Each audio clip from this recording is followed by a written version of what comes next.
Congress central election committee సమావేశం ప్రారంభమైంది. Delhi AICC కార్యాలయంలో ఖర్గే అధ్యక్షతన భేటీ జరుగుతోంది. తెలంగాణలో మిగిలిన 8 లోక్సభ స్థానాలకు అభ్యర్థులను ఖరారు చేయనుంది. ఖమ్మం, భువనగిరి సెగ్మెంట్ల విషయంలో కాంగ్రెస్ మల్లగుల్లాలు పెడుతోంది. ఖమ్మం నుంచి ప్రియాంక గాంధీ పోటీ చేయాలని గత సీఈసీ సమావేశంలో సోనియా గాంధీ దగ్గర ప్రస్తావించారు రేవంత్ రెడ్డి, భట్టి విక్రమార్క. ఇక భువనగిరి టికెట్ బీసీలకి కేటాయించాలని ఢిల్లీ పెద్దలను ఒత్తిడి చేస్తున్నారు ఆ సామాజిక వర్గ నేతలు. ప్రతిపక్షాలు బీసీ అభ్యర్థులకే టికెట్లు ఇచ్చాయన్న విషయాన్ని కేసీ వేణుగోపాల్ దగ్గర దృష్టికి తీసుకువెళ్లారు.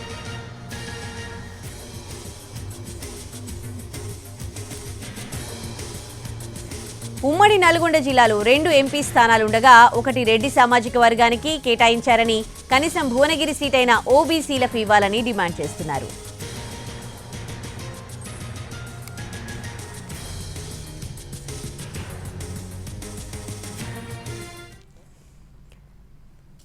కాంగ్రెస్ సెంట్రల్ ఎలక్షన్ కమిటీ సమావేశం ప్రారంభమైంది. ఢిల్లీ ఏఐసీసీ కార్యాలయంలో ఖర్గే అధ్యక్షతన ఈ భేటీ జరుగుతోంది.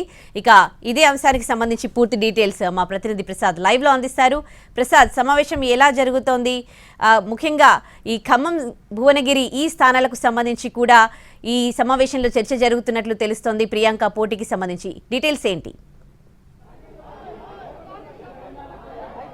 ఈరోజు జరుగుతున్నటువంటి సిఈసి సమావేశంలో, సెంట్రల్ ఎలక్షన్ కమిటీ సమావేశంలో ప్రధానంగా ఉత్తరప్రదేశ్, గోవా, ఢిల్లీ, తెలంగాణ రాష్ట్రాలకు సంబంధించినటువంటి అభ్యర్థులను ఖరారు చేయనున్నారు. ప్రధానంగా తెలంగాణకు సంబంధించి ముందుగా 8 లోక్సభ నియోజకవర్గాలకు సంబంధించినటువంటి అభ్యర్థులపై చర్చ జరిగిన తర్వాత ఖరారు చేయడం జరుగుతుంది. అందుకనే సమావేశం ప్రారంభంలోనే ముఖ్యమంత్రి రేవంత్ రెడ్డి, అదేవిధంగా డిప్యూటీ ముఖ్యమంత్రి భట్టి విక్రమార్క కూడా పాల్గొన్నారు. అదేవిధంగా గతంలో ఎప్పటిలాగానే ప్రతి సమావేశంలోనూ ఉన్నట్లుగానే సిఈసి మెంబర్గా ఉన్నటువంటి ఉత్తమ్ కుమార్ రెడ్డి కూడా ఈ సమావేశంలో పాల్గొన్నారు.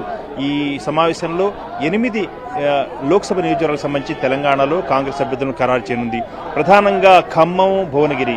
ఖమ్మం లోక్సభ నియోజకవర్గం నుంచి తెలంగాణ ఇచ్చినటువంటి కాంగ్రెస్ పార్టీకి గుర్తుగా, తీపి గుర్తుగా ప్రజలు తమ యొక్క అభిమానాన్ని చాటే విధంగా ప్రియాంక గాంధీని ఖమ్మం లోక్సభ నియోజకవర్గం నుంచి పోటీ చేయించాలని చెప్పి ఒక ప్రతిపాదన చాలా గట్టిగా, నేరుగా సోనియా గాంధీ వద్దనే ప్రస్తావించడం జరిగింది గత సమావేశంలో ముఖ్యమంత్రి రేవంత్ రెడ్డి, భట్టి విక్రమార్క. దీనికి సంబంధించి కూడా పరిశీలిస్తున్నట్లుగా తెలుస్తుంది. దీనిపై ఈరోజు సమావేశంలో దానిపై ఒక నిర్ణయం తీసుకునే అవకాశం ఉంది. ఇకపోతే భువనగిరి లోక్సభ నియోజకవర్గం సంబంధించి ఉమ్మడి నల్గొండ జిల్లాలో బీసీలు ఎక్కువగా ఉన్నటువంటి భువనగిరి లోక్సభ నియోజకవర్గంలో, అంటే దాదాపు సగం పైగానే ఉన్నటువంటి బలహీన వర్గాలకు చెందినటువంటి ఏ అభ్యర్థినైనా కానీ ఎంపిక చేసినట్లయితే తామంతా కలిసి బీసీలో మూకుమ్మడిగా సమిష్టిగా పోటీలో ఉన్నటువంటి అభ్యర్థిని గెలిపించి తీరుతామని చెప్పి చాలా గట్టిగా కేసీ వేణుగోపాల్తో సహా చాలా మందికి ఇక్కడ ఢిల్లీ పెద్దలందరినీ కూడా కలిసి కాంగ్రెస్ బలహీన వర్గాలు చెందినటువంటి తెలంగాణ నాయకులంతా వచ్చి మాట్లాడటం జరిగింది, విజ్ఞాపనలు చేశారు, అదేవిధంగా మెమోరాండాలు ఇవ్వడం జరిగింది. దీనిపై కూడా కాంగ్రెస్ పార్టీ ఒక నిర్ణయం తీసుకునే అవకాశం ఉంది. ఇకపోతే ఆదిలాబాదు, కరీంనగర్, నిజామాబాద్, వరంగల్, మెదక్ నియోజకవర్గాలకు సంబంధించిన కూడా అభ్యర్థులను కూడా ఈ రోజు ఖరారు చేయబోతున్నారు. ప్రధానంగా ఈ 2 ఖమ్మము, భువనగిరి ఈ లోక్సభ నియోజకవర్గాలకు సంబంధించిన కొంత సంక్లిష్టత ఉంది. దానిపై తర్జన భర్జన పడుతున్నారు. నేతలంతా కూడా పెద్ద ఎత్తున చర్చలు చేస్తున్నారు. అదేవిధంగా కాంగ్రెస్ పార్టీ అధిష్టానం పెద్దలకు కూడా ఈ 2 నియోజకవర్గాలకు సంబంధించి నిర్ణయం తీసుకోవడంలోనే పెద్ద ఎత్తున ఒక పెద్ద భారంగా కూడా మారింది. ఈ నేపథ్యంలో ఈ రోజు జరగబోయే ఈ సమావేశంలో ఖచ్చితంగా 2 నియోజకవర్గాలతో పాటు ఖమ్మం, భువనగిరితో పాటు మిగిలిన అన్ని నియోజకవర్గాలకు సంబంధించినటువంటి అభ్యర్థుల ప్రక్రియను పూర్తి చేయాలన్నది కాంగ్రెస్ పార్టీ యొక్క అభిమతంగా ఉంది.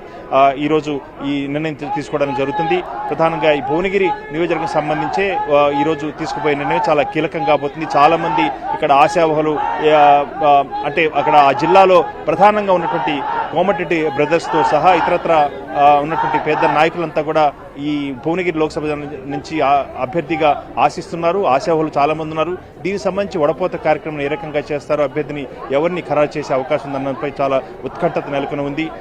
ఈ బలహీన వర్గాలు చెందినటువంటి ఓట్లు దాదాపు 50% పైగా భువనగిరి నియోజకవర్గంలో ఉన్నాయి. కాబట్టి భువనగిరి లోక్సభ నియోజకవర్గంలో ఖచ్చితంగా బలహీన వర్గాలకే ఇవ్వాలన్నదే చాలా మంది చాలా గట్టి పట్టుదలతో ఉన్నారు. కాబట్టి చూడాలి ఏం జరుగుతుందో అన్నది. ఈ సమావేశంలో ఖచ్చితంగా ఒక నిర్ణయం తీసుకునే అవకాశం ఉంది. ఎప్పటి వరకు కొనసాగే అవకాశం ఉంది ఈ సమావేశం? మిగతా రాష్ట్రాలకు సంబంధించి కూడా అంటే ఎన్ని స్థానాల్లో అభ్యర్థులను ప్రకటించే అవకాశం ఉంది? ఈ రోజు కనీసం దాదాపు 80 లోక్సభ స్థానాలకు సంబంధించి నిర్ణయం తీసుకునే అవకాశం ఉంది. ఉత్తరప్రదేశ్ ఇప్పుడు మనం చూస్తున్నాము. ఉత్తరప్రదేశ్ కాంగ్రెస్ పార్టీ ప్రధాన కార్యాలయం వద్ద ఉత్తరప్రదేశ్లోని అమ్రోహు లోక్సభ నియోజకవర్గం నుంచి తానీష్ అలీని అభ్యర్థిని ఎంపిక చేయడం జరిగింది. ఆ అభ్యర్థిత్వాన్ని వ్యతిరేకిస్తూ చాలా మంది ఇక్కడ నిరసనలు వ్యక్తం చేస్తున్నారు. ఈ రకంగా కాంగ్రెస్ పార్టీ ప్రధాన కార్యాలయంలో ఇలాంటి హడావుడి సర్వం ఎప్పుడు కూడా సర్వసాధారణమే. ప్రధానంగా అభ్యర్థుల ఎంపిక విషయంలో, అదేవిధంగా అభ్యర్థులను ఫలానా వారిని ఎంపిక చేయాలంటూ చూడ పెద్ద ఎత్తున డిమాండ్ చేస్తూనే ఉంటారు. ఆ మేరకు ఏఐసిసి ప్రధాన కార్యాలయంతో కూడా చాలా కోలాహలంగా ఉంది. అనేక రాష్ట్రాల నుంచి ఇక్కడికి అభ్యర్థుల ఎంపిక ప్రక్రియ కొనసాగుతుంది కాబట్టి వారంతా కూడా తమ అభిప్రాయాన్ని తెలియజేసేందుకు పెద్ద ఎత్తున రావడం జరిగింది. మొత్తం ఏఐసిసి ప్రాంగణం అంతా కూడా అనేక రాష్ట్రాలకు చెందినటువంటి నేతలంతా కూడా ఇక్కడికి వచ్చారు. వారంతా కూడా తమ అభిప్రాయాన్ని తెలియజేసే పని చేస్తున్నారు. అదేవిధంగా ఉత్తరప్రదేశ్, ఢిల్లీ ఈ రెండు రాష్ట్రాలకు చెందినటువంటి కీలకమైనటువంటి నిర్ణయం ఉండే అవకాశం ఉంది. కాబట్టి ఇటు ఉత్తరప్రదేశ్, ఢిల్లీ, గోవా, అదేవిధంగా తెలంగాణ ఈ మొత్తం రాష్ట్రాలకు సంబంధించి మొత్తం దాదాపు ఒక 80 మంది నియోజకవర్గాలకు చెందినటువంటి అభ్యర్థులను ఈరోజు కాంగ్రెస్ పార్టీ ఈ సెంట్రల్ ఎలక్షన్ కమిటీలో నిర్ణయం తీసుకునే అవకాశం